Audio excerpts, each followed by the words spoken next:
Salam Patriot, di Suara Patriot, bersama Chandra Tua. Saudara-saudaraku, bangsa yang besar dibangun dari kejujuran, disiplin, dan penghormatan terhadap kualitas. Tanpa itu semua, sehebat apapun sebuah negara memoles citranya, kebenaran pada akhirnya akan terungkap. Dunia boleh kagum dengan gedung megah, teknologi yang tampak modern, dan janji-janji kehebatan.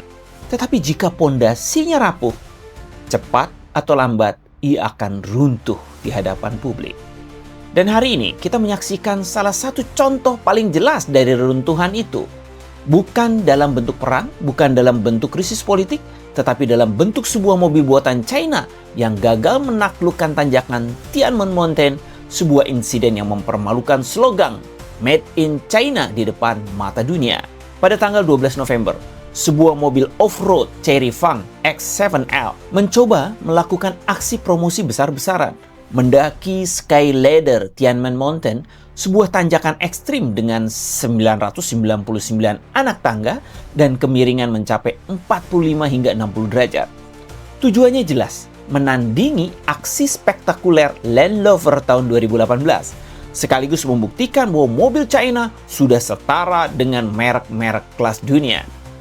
Namun apa yang terjadi? Di tengah pendakian, mobil itu tiba-tiba kehilangan tenaga dan ban belakang terpeleset. Kendaraan melorot mundur dengan kecepatan mengerikan, lalu menghantam pagar di hadapan ratusan turis yang menyaksikan langsung.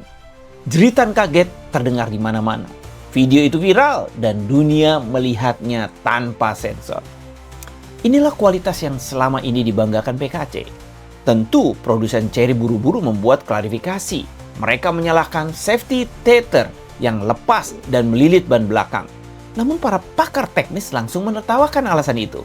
Karena masalah utama bukanlah tali yang lepas, tetapi mesin yang tidak bertenaga dan persiapan teknis yang amatiran. Chery hanya mengandalkan gimmick, bukan engineering.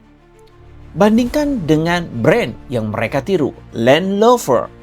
Ketika Land Rover melakukan pendakian yang sama 7 tahun sebelumnya, mereka membangun tiruan Sky Ladder di pabrik mereka untuk simulasi, melakukan ribuan jam pengujian durabilitas, mengirim tim teknis, melakukan survei 20 kali ke lokasi, mengukur setiap derajat kemiringan dan perubahan fiksi, dan memastikan pengaman bekerja sempurna. Hasilnya, pendakian sempurna.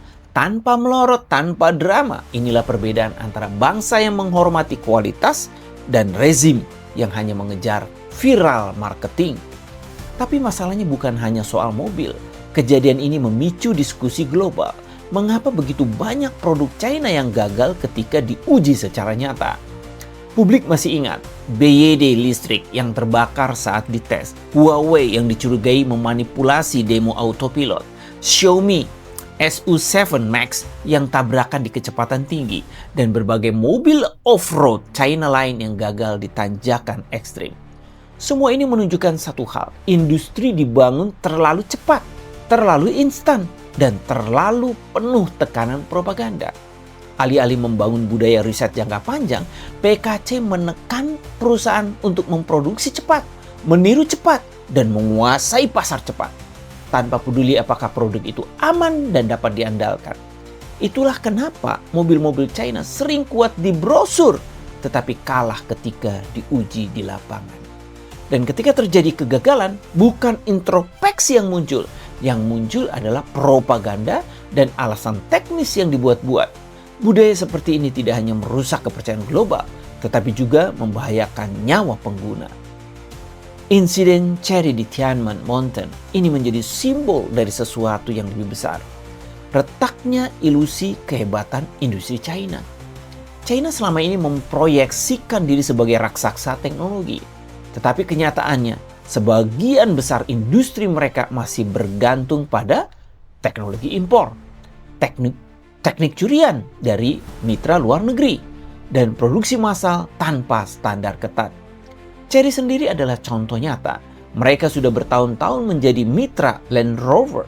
Tetapi alih-alih belajar, mereka justru meniru. Dan meniru tanpa memahami kedalaman engineering yang dibutuhkan. Dan kini, kedua kalinya mereka mencoba mendaki Tianmen Mountain, kedua kalinya mereka gagal. Cuaca sudah bagus, tapi kualitas tetap tidak berubah. Dunia sekarang mulai sadar, made in China bukan berarti murah dan cepat, tapi seringkali berarti rapuh, tidak stabil, dan berbahaya. Saudara-saudaraku, apa pelajaran untuk Indonesia?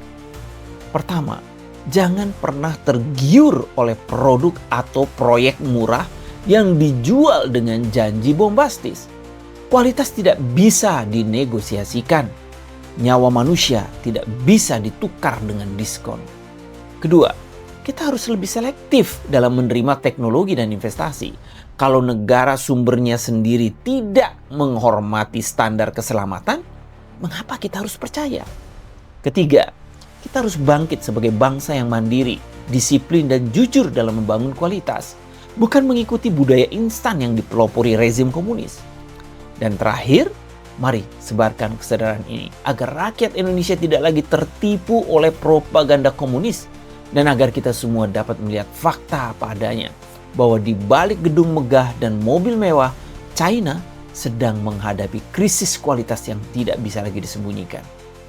Saudara-saudaraku, jika Anda peduli pada masa depan bangsa ini, jangan lupa untuk like, komen, dan share agar semakin banyak orang yang tercerahkan bahwa propaganda PKC membahayakan bangsa Indonesia. Mari kita tolak komunisme karena komunisme adalah jalan buntu. Suara Patriot untuk Indonesia berdaulat.